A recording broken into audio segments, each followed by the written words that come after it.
tracks on the ground.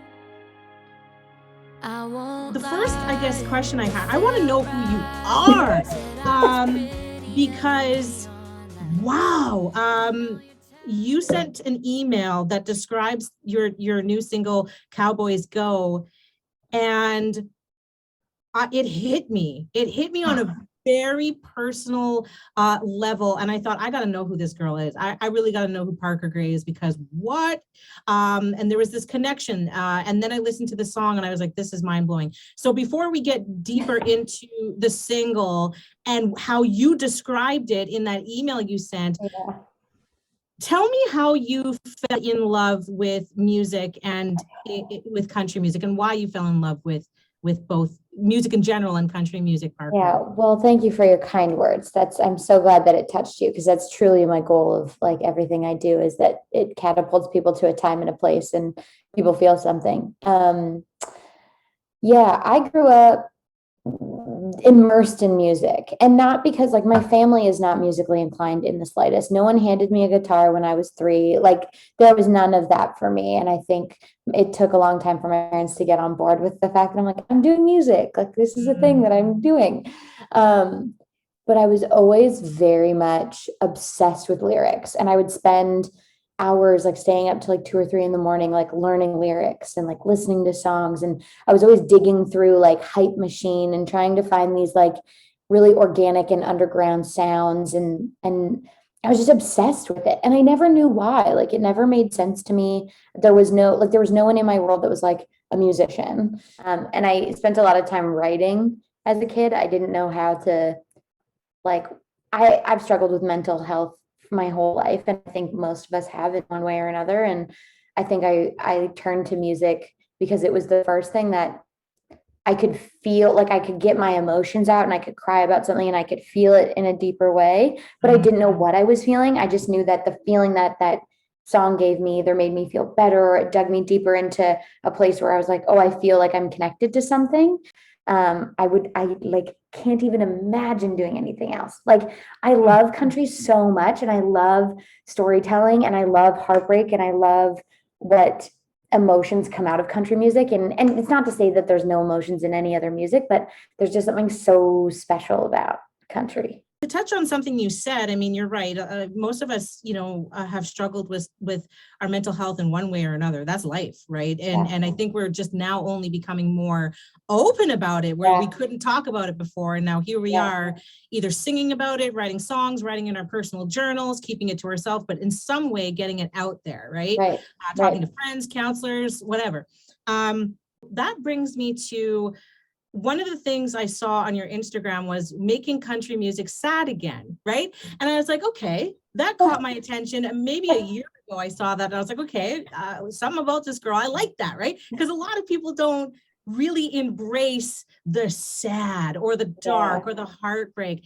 So when you say that, like making country music sad again, or what do you mean by that, Parker? Yeah. Well, I mean, if you look back at old country, I think a lot of it was based around sadness and stories of loss and stories of change and stories of, people just really going through it. And that's something that I think is really special. And I mean, there's one thing to heartbreak music. We can all universally sit here and be like, I remember getting my heart broken. I remember how crappy that was. And I remember how I felt like my world was over and I was never going to be able to wake up the next day. And that feeling of like how hard it is to go to bed those nights and then wake up the next day. Like we all know what that feels like. And that's something that I think just like brings us all together. And I think that what's interesting about heartbreak is that it forces us to feel something in moments when it's out of our control. We have to feel, right? But then the other special part about sad music that I think nobody talks about, and this is like one of the things that I had a really hard time releasing my last single last time because it was so real and it was so raw to me, and the song was never supposed to come out. But what I realized after releasing it was that more so like, yeah, I want to make country music sad again because I love sad music and that's what I grew up on. But more than that, the fact that we can listen to a sad song today and it can catapult you back and like pull out a file in a folder that you thought you'd burned or forgotten or let go of, and catapult you back to a time and place that, you know, you're so far beyond, and it can bring you into that level of sadness and grief and have a moment of like, oof, that was rough. But the beautiful part about it, and this is the part that nobody talks about, is looking at how far you've come and being able to take that 20,000 like foot view and be like, holy shit, like I've come so far. And like, even now when I released last time, it was still really raw for me. And now I can go back and listen to that song. And I'm like, man, I've come a long way from that. And I've grown and I've learned so much, and I've learned my self-worth and respect and respect for others too. And I think that there's like this interesting spectrum of sad music. And if you, depending on where you're at in your life, you can take it a different way. So I love that moment where like you hear a sad song and like the knife goes in and it turns to the left and you're like, oof, that makes me feel something. Like that's awful. And then then you can feel that and then gain perspective. That brings me to the email you sent me. You said, from me, Cowboys Go really taps into my lack of optimism when it comes to a connection. And then you continued by saying this: my jaded, sad girl heart has been in love and let down many times, and I often battle the push and pull of allowing myself to fall all the way in or not involving myself at all. I was like, I'm getting shivers just reading that again, because I sat here and I'm like, in the middle of my Monday or whatever it was, I was like, whoa. Yeah, so I can fall in love with a leaf falling. And I think this is part of the being an artist and seeing the beauty in things and constantly looking at potential. And I want to just be in love. I want someone so bad. But at the same time, I grapple with the like throwing myself into something to experience the same thing that I've experienced time and time again. Yes. And you can like, I honestly, and I mean this honestly, like I don't think if a guy came up to me right now on the street and was like, you're beautiful, I think you're amazing, I'd be like, get out of here. Like, and even if it came from the most honest, genuine place, and that push and pull and that like thought of like, I'm just like not even going to get involved with this because I don't want to get hurt again. And I don't want to do something that's like not fully in alignment with where I want to go and what I want to do and the feelings that I have. And we get so caught up in these half loves and this thought of people always leaving. And we either are so fearful of someone going that we never go in full on, or we go in full on. And I've been notorious. I go all in all the time and for the wrong people and the wrong reasons. But then sometimes you go all in and you leave yourself behind.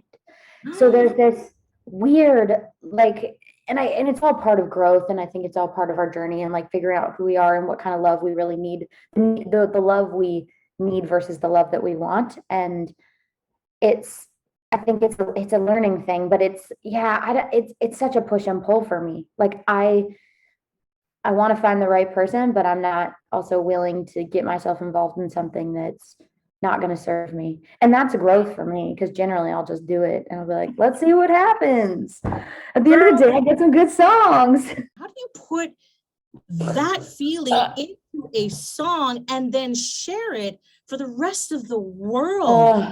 Cowboys Go. I mean, you listen to it and you go, first, we'll talk about the sound of the song, because it's very, like you said, very dreamy, very hazy. But it is so, what's the word? Pessimistic. It's so pessimistic. And you think to yourself, oh my gosh, like, how am I in love with this very pessimistic song when I'm very sometimes optimistic? Why am I feeling good listening to such pessimism? How the hell did you do that? Like, how did you Good question. I don't know how the hell we do this shit half the time, I'm being honest with you. So yeah, there's this like pessimistic piece to it. And then there's this really sad undertone of like not believing in love or people enough to trust that this could be different. and literally putting everybody in the same bin, the same category, because that's all you know. What do you say to the people who will take this song, listen to it, maybe not go deeper with it, but just hear it, at face value and go, well, man, this is kind of like depressing and negative and it's not really fair or whatever. What do you say to that side? What do you say to the people who will ultimately take it and only hear the pessimism in it and not the fact that you're saying, this isn't really about the cowboy. This is about how I perceive it. And even if the cowboy ain't going nowhere, 9 times out of 10, I'll probably be too afraid to make something happen of, and that's why they're going to go. Or, like, what do you say? Man, that's such a great question. I think this is one of the best questions I've ever received, because I don't even know. I've never really thought about it, but yeah, that's interesting. I don't know. I think there's half of me that just wants to say, like, chalk it up to personal experience and like take what you will. But then I think that my chaotic side wants to be like, get your ego out of the way.